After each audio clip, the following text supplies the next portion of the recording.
అందరికీ నమస్కారం। ముందుగా ఈ వీడియోకి ఒక లైక్ కొట్టి మన ఛానల్ని సబ్స్క్రైబ్ చేసుకోండి। మనలో చాలా మందికి ఆర్థిక కష్టాలు ఏర్పడుతూ ఉంటాయి। ఎంత డబ్బు సంపాదించినా అనవసరపు ఖర్చులు పెరుగుతూ ఉంటాయి। అయితే మన ఇంటి సంపద నశించడానికి కొన్ని ముఖ్యమైన కారణాలు ఉన్నాయి। కాబట్టి మన ఇంటి సంపద నశించడానికి ముఖ్యమైన కారణాలు ఏమిటి, ఇంటి సంపద పెరగాలంటే ఏ నియమాలను పాటించాలి అనే విషయాల గురించి ఈ వీడియోలో తెలుసుకుందాం। ముందుగా ఈ వీడియోకి ఒక లైక్ కొట్టి ప్రతి ఒక్కరూ జై శ్రీరామ్ అని కామెంట్ చేయండి। మన ఇంటి గుమ్మాన్ని మహాలక్ష్మి స్వరూపంగా భావించాలి। పసుపు కుంకుమలు రాసిన గుమ్మం పైన కాలు పెట్టకూడదు। ఇంటి గడప పైన కాలు పెడితే మీ ఇంటి సంపదలు నశిస్తాయి। కాబట్టి ఇంటి గడపలను లక్ష్మీదేవిగా భావించి ప్రతి శుక్రవారం పసుపు రాసి కుంకుమ బొట్లు పెట్టుకోండి। మీ ఇంటి ఐశ్వర్యం వృద్ధి చెందుతుంది। ఇక మాసిన బట్టలను ఇంటి ముందు వేలాడదీయకూడదు। దీనివల్ల మీ ఇంట్లోకి దరిద్ర దేవత ప్రవేశిస్తుంది। వాస్తు ప్రకారం ఇంటి గుమ్మానికి ఎదురుగా బొప్పాయి చెట్టు ఉండకూడదు। అదేవిధంగా ఇంటి తూర్పు దిశలో అద్దం పెట్టకూడదు। తూర్పు దిశలో అద్దం ఉంటే మీ ఇంటికి వాస్తు దోషాలు ఏర్పడి తీవ్రమైన డబ్బు సమస్యలు కలుగుతాయి। ఇక ఉదయం నిద్రలేవగానే పాచి ముఖంతో అద్దాన్ని చూడకూడదు। ఇలా చేయడం వల్ల మీ జాతకంలో దురదృష్టం ఏర్పడుతుంది। ప్రతి పనిలో ఆటంకాలు ఎదురవుతాయి। తెలిసిన వారి మరణ వార్తను విన్న తర్వాత ఆ ఇంటి యజమాని కట్టుబట్టలతో తలస్నానం చేయాలి, లేదంటే మీ ఇంటికి కీడు సంభవిస్తుంది। మన హిందూ ధర్మశాస్త్రాలలో బీరువాను లక్ష్మీ స్వరూపంగా భావిస్తారు। కాబట్టి లక్ష్మీ రూపమైన బీరువాను ఎక్కువసేపు తెరిచి ఉంచకూడదు। ఇలా చేయడం వల్ల మీ ఇంటి ఆదాయం తగ్గుతుంది। అలాగే బీరువాకు తాళం వేసి ఉంచాలి। బీరువాకు తాళం వేయకపోతే మీ ఇంట్లో ఉన్న లక్ష్మీదేవి బయటకు వెళ్ళిపోతుంది। తద్వారా మీ ఇంటి సంపదలు నశిస్తాయి। ఇంటి ఇల్లాలు లక్ష్మీదేవితో సమానం। కాబట్టి వివాహమైన ఆడవారు తప్పనిసరిగా ప్రతిరోజు కుంకుమ బొట్టు పెట్టుకొని చేతులు నిండుగా గాజులు వేసుకోవాలి, లేదంటే మీ ఇంటికి అప్పుల సమస్యలు ఏర్పడతాయి। ఇక మన హిందూ ధర్మంలో పండుగలకు చాలా విశిష్టత ఉంటుంది। కాబట్టి ఏదైనా పండుగ వచ్చినప్పుడు ఇంటి గుమ్మానికి తప్పనిసరిగా మామిడి తోరణాలు కట్టుకోవాలి। పండుగ రోజుల్లో మీ ఇంటి గడపకు పసుపు రాయకపోయినా, ఇంటి గుమ్మానికి మామిడి తోరణాలు కట్టకపోయినా మీ ఇంట్లో లక్ష్మీ కటాక్షం నశించి అనవసరపు ఖర్చులు పెరుగుతాయి। ఇక రావి చెట్టుకు ప్రదక్షిణాలు చేయడం, వేప చెట్టుకు ప్రదక్షిణాలు చేయడం వల్ల అశ్వమేధ యాగం చేసినంత పుణ్య ఫలితం దక్కుతుంది। మీ సమస్యలన్నీ తీరిపోయి భోగభాగ్యాలు కలుగుతాయి। ఇక దేవాలయంలో తీర్థం తీసుకున్న తర్వాత ఎంగిలి చేతిని తలపైన రాసుకోకూడదు। ఎంగిలి చేతిని నీటితో శుభ్రం చేసుకోవాలి, లేదంటే మిమ్మల్ని దరిద్రం వెంటాడుతుంది। వాస్తు ప్రకారం మీ వంటగది ఉత్తర దిశలో ఎలాంటి వంట సామాన్లను పెట్టకూడదు। ఇది వాస్తు దోషాన్ని కలిగిస్తుంది।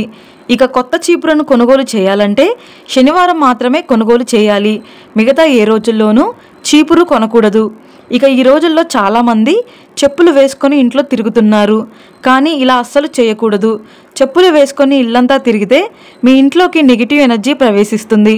అలాగే ఇంటి గుమ్మానికి ఎదురుగా చెప్పులు ఉండకూడదు। దీనివల్ల మీ ఇంట్లోకి దేవతలు రాకుండానే వెళ్ళిపోతారు। ఇంటి ఆదాయం కూడా తగ్గిపోతుంది।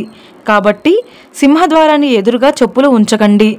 మన వంటగదిలో అన్నపూర్ణాదేవి నివసిస్తుంది। కాబట్టి వంటగదిలో కానీ పూజగదిలో కానీ తల దువ్వుకోకూడదు। ఇక తడికాళ్లతో మంచం పైన నిద్రపోకూడదు। తడికాళ్లతో నిద్రపోతే ఆ ఇంటికి అప్పుల సమస్యలు పెరుగుతాయని, అనారోగ్య సమస్యలు ఏర్పడతాయని మన వేద పండితులు చెబుతున్నారు। ఇక మీ ఇంటి ముందుకు ఎవరైనా బిచ్చగాళ్ళు వస్తే ఏదో ఒకటి దానం చేయండి। అంతేకాని మీ ఇంట్లో ఏమీ లేదని అంటే నిజంగానే మీ ఇంటి సంపదలు కరిగిపోతాయి। అలాగే మీ ఇంటి ముందుకు వచ్చిన పక్షులకు కూడా ఆహారంగా బియ్యం గింజలను వేయండి।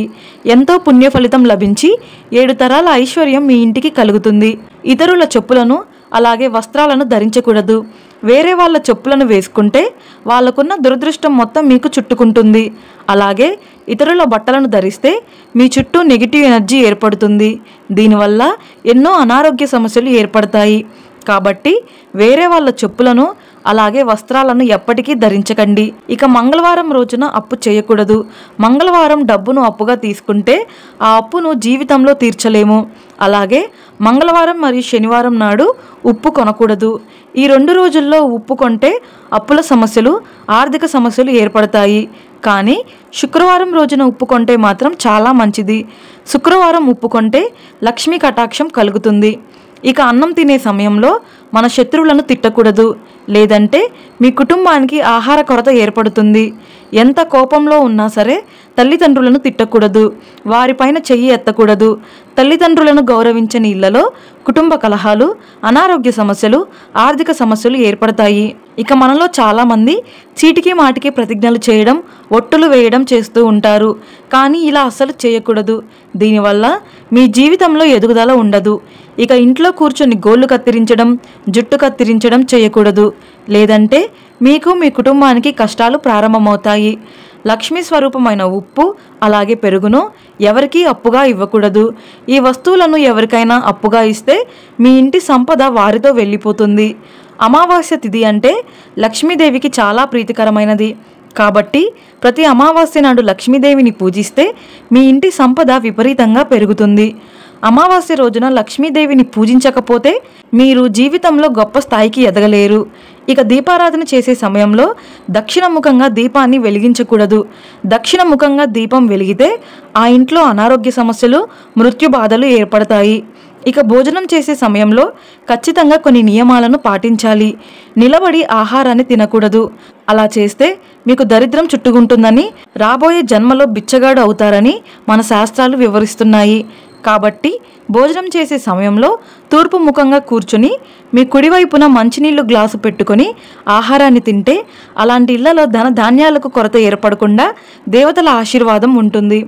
అలాగే భోజనం చేసిన తర్వాత తిన్న కంచంలో చేతులు కడగకూడదు. ఇది మీ ఇంటికి దారిద్ర్యాన్ని తెచ్చిపెడుతుంది. ఇక సాయంత్రం సూర్యుడు అస్తమించే సమయంలో ఆహారాన్ని తినకూడదు. అలాగే ఇంట్లో నిద్రపోకూడదు. ఇక బ్రాహ్మణులను నిందించిన, గురువులను దూషించిన గురుదోషం కలిగి మీ ఇంటి సంపదలు నశిస్తాయి. కాబట్టి పెద్దలను గౌరవించాలి, వారి ఆశీర్వాదాన్ని తీసుకోవాలి. అప్పుడు మాత్రమే మీ ఇల్లంతా కలకలలాడుతూ సిరి సంపదలతో నిండిపోతుంది. ఈ వీడియో మీకు నచ్చితే లైక్ చేసి సబ్స్క్రైబ్ చేసుకోండి. జై శ్రీరామ్.